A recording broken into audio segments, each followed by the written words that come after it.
Excuse me, আমি কি এখানে বসতে পারি? Thank you. আপনি কোন ডিপার্টমেন্টে আছেন?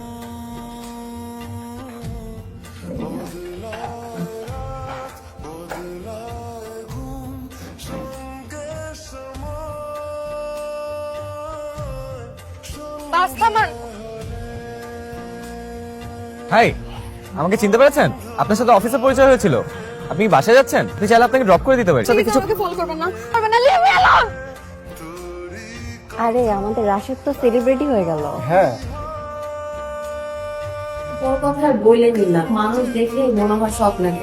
আরে আমি বইতেই তো দেখছি সিরিয়াল কিলাররা এরকমই হয়, চুপচাপ থাকে, কারোর সাথে কথা বলে না। এরাই আবার হুট করে মাঝে মধ্যে মানুষকে খুন করে বসে।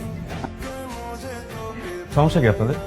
মেয়েটা নিজের মতো থাকতে চায়, থাকতে দিন না। সবসময় আমার পিছনে লেগে থেকে ওকে বিরক্ত করার কোনো মানে আছে? ও তো আপনাদের কোনো ক্ষতি করেনি, তাই না? এমন তো না আপনার কোনো কাজে বা আপনার কোনো কথা এসে বা আমার দিতে দিছে, দেয় নাই তো? তাহলে আপনারাও দিয়েন না। Sorry sorry.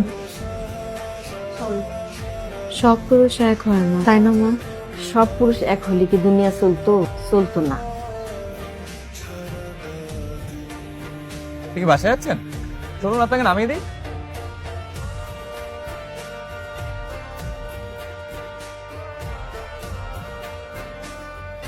আপনি ঠিক আছেন? আপনি আমাকে টাচ করলেন কেন? স্পর্শ ছাড়া কি বেঁচে থাকা যায়? পশু পাখিরাও একে অন্যের স্পর্শ ছাড়া বাঁচতে পারে। সবার স্পর্শ ভয় পায় না, শুধু পুরুষের স্পর্শ ভয় পায়।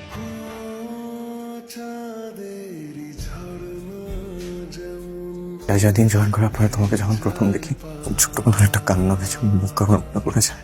তোমার আচার আচরণ দেখে বুঝতে পারি নিশ্চয়ই আশা। এখন আমার তোমাকে নিজের মানুষ মনে হয়।